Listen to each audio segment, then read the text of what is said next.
আসসালামু আলাইকুম দর্শক, চলে আসলাম নতুন আরেকটি ভিডিও নিয়ে। দর্শক, আজকে আমি আপনাদের সাথে খুবই গুরুত্বপূর্ণ কিছু বিষয় নিয়ে আলোচনা করব।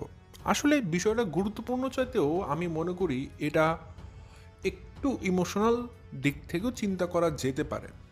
অর্থাৎ আমি আজকে যে বিষয়গুলো নিয়ে আলোচনা করব সেগুলো একটু মানবিক হতে পারে। মানবিক বলতে বোঝাচ্ছি এইটা যে একটু মন খারাপের মতো, যদি আপনারা এটাকে একটু আবেগ অনুভূতি দিয়ে চিন্তা করে থাকেন। তাহলে আজকে আমার এই ভিডিওতে আমি আসলে শারমিনের মা, মিম, বাবু, বাপ্পি তাদেরকে নিয়ে কিছু বিষয় সম্পর্কে আপনাদেরকে জানাবো। ঘটনাটা আসলে কি কি বিষয় নিয়ে আমি আপনাদের সাথে আলোচনা করব।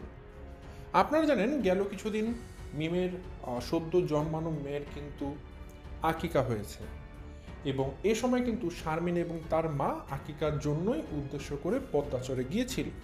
কিন্তু খেয়াল করে দেখবেন যেদিন গিয়েছে সেদিনই চলে এসেছে, এবং এই বিষয়টা নিয়ে কিন্তু কন্ট্রোভার্সি ক্রিয়েট হয়েছে যে কেন শারমিনের আবার চলে এসেছে।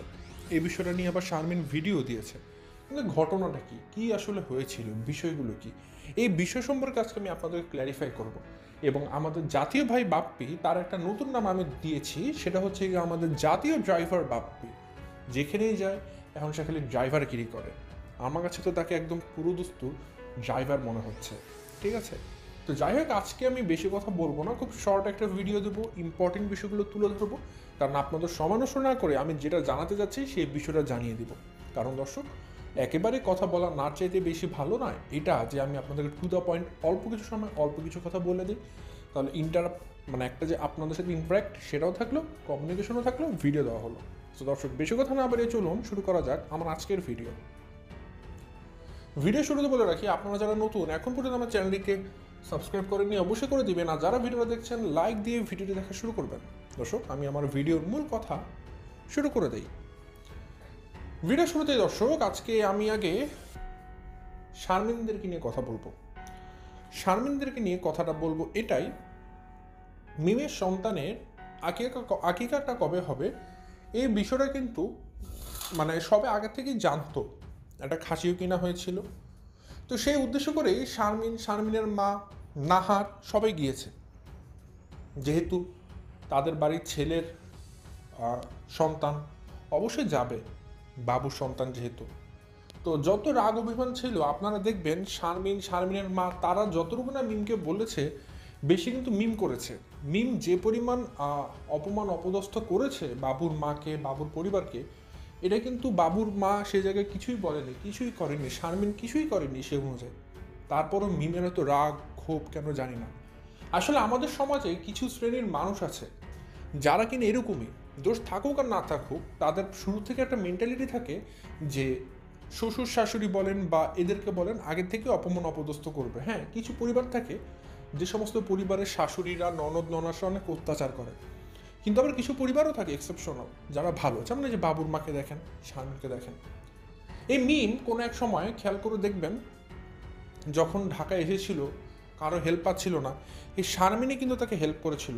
এই শারমিনই কিন্তু তাকে যেভাবে পেরেছে তাকে বাবুর সাথে মিলিয়ে দেওয়া হোক, বাসা ভাড়া না হোক, সব কিছু বিষয় কিন্তু মিম মানে শারমিন একা হেল্প করেছিল। কিন্তু শারমিন কি এখন কতটা হেয় করছে, শারমিনকে কতটা অপমান করছে এই মিম, ঘটনাটা কি আসলে?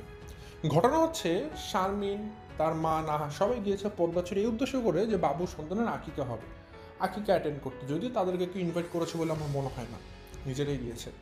তো শারমিন খালি হাতে যায়নি, শারমিন আবদিয়ার জন্য, তাদের নতুন সন্তান যেটা ইকরা নাম রেখেছে তার জন্য অনেক কিছু কেনাকাটা করে নিয়ে গেছে। সবচেয়ে বড় যে জিনিস তাদের জন্য মানে নতুন সন্তানের জন্য কিন্তু একটা স্বর্ণের আংটিও কিনেছে শারমিন। ঠিক আছে, অনেকগুলো পোশাক আশাকও কিনেছে। সব আরও বড় যে জিনিস, আসলে গোল্ড জামা কাপড় এগুলো মাইনে রাখে না, মাইনে রাখে ভালোবাসাটা।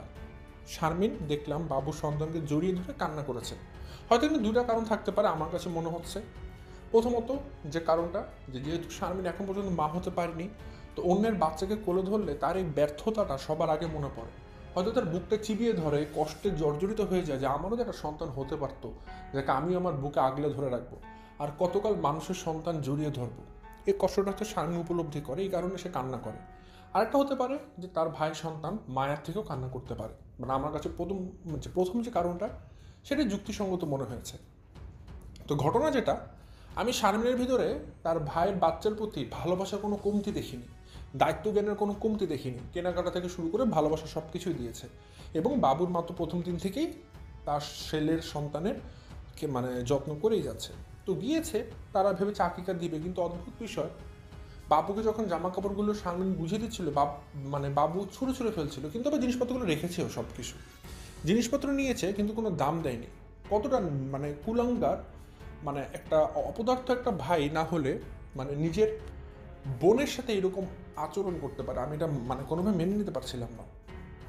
যাই হোক, পরবর্তীতে যেটা দেখতে পেলাম আমি, যে বাবু সব কিছু নেওয়া শেষ, শারমিনে দেওয়া শেষ, কেউ না তাদের সাথে কথা বলছিল না। মিম সিঙ্গেল একটা কথা শারমিনের সাথে বললো না, তার শাশুড়ির সাথে বললো না। তাহলে দেখুন, একটা মানুষ একটা বাসাতে গিয়েছে, একটা পরিবারের কাছে গিয়েছে, কেউ যদি তাদেরকে দাম না দেয়, কেউ যদি তাদের সাথে কথা না বলে, কেউ যদি তাদেরকে ভালোবাসা না দেয়, কেউ যদি তাদেরকে থাকতে না বলে, তাহলে তারা কি কারণে কোথায় গিয়ে থাকবে? আপনারা এটা বলুন তো, কিভাবে থাকবে? তারা কিন্তু কোথাও থাকতে পারবে না। যদি থাকতে না মানে সেখানে থাকতে না পারে, তাহলে তারা আকিকার সময় কীভাবে উপস্থিত থাকবে? এই সামাল জিনিসটা বলুন তো দর্শক। তো শারমিন আর তার মা তো গিয়েছিল সেখানে আকিকার অনুষ্ঠানটা করতে, এবং সেদিন খাসি জবাই দেওয়ারও কথা ছিল, কিন্তু সবচেয়ে লজ্জাজনক লেগেছে এটাই, তাদের জন্য মিম সেদিন খাসিটা পর্যন্ত জবাই দেয়নি। কারণ মিমের ইচ্ছা ছিল এই খাসিটা তারা আলাদা তার পরিবার নিয়ে জবাই দিবে, সে তার শ্বশুর শাশুড়ির সামনে এই কাজটা করবে না, ঠিক আছে? তো সেদিন যেহেতু বাবুর মা গিয়েছিল, শারমিন গিয়েছিল, এই জন্য মিম সেই দিন আকিকার প্রোগ্রামটা ক্যান্সেল করে দেয়। সেদিন সে আর কোনো খাসির জবাই দেয়নি। এটা খুবই লজ্জা পেয়েছে কিন্তু শারমিন আর তার মা। তো যখন তারা বুঝতে পারলো যে আজকের আকিকার প্রোগ্রামটা করবে না তাদের জন্য, শারমিন এবং তার মা কিন্তু সেদিন পদ্মাচর থেকে আবার ঢাকায় চলে এসেছে। তো যেহেতু চলে এসেছে, এটা সবার কাছে তাজ্জব লেগেছে যে কেন হঠাৎ করে গিয়ে হঠাৎ করে চলে আসলো, সবাই প্রশ্ন করেছে। তখন শারমিন একটা ভিডিও দিয়েছে, দিয়ে বলল যে আমার শ্বশুর অসুস্থ হয়ে গিয়েছে, আমি এই কারণে চলে এসেছি। আর তার মায়ের কাজ পড়ে গিয়েছে হাসপাতালে, কেউ ডিউটি পালন করেন, এই জন্য চলে এসেছে। আর নাহার থেকেছে, নাহার এমনকি সেখানকার কাজবাজও করে দিয়েছে, ভুঁড়ি পরিষ্কার করা থেকে শুরু অনেক কাজও করে দিয়েছে। আসলে লজিক্যাল কোনো উত্তর হয়নি, তারা তো সেখানে গিয়েছেই ছুটি নিয়ে যে তারা সেখানে ঘুরতে যাবে, কিন্তু মেন কথা কি, তারা সেখানে গিয়ে অপমান বোধ করছিল। কারণ একটা বাড়িতে আপনি যাবেন যে বাড়িটা আপনার না, কিন্তু সেখানে গিয়ে যদি আপনাকে পাত্তা না দেয়, আপনার সাথে কথা না বলে, আপনার খেদবোধ না করে, আপনাকে আপ্যায়ন না করে, আপনি বুঝতে পারবেন আপনাকে এখানে অ্যাভয়েড করা হচ্ছে, নেগলেক্ট করা হচ্ছে, ইগনোর করা হচ্ছে, তখন আপনি সেখানে কখনোই থাকতে পারবেন না।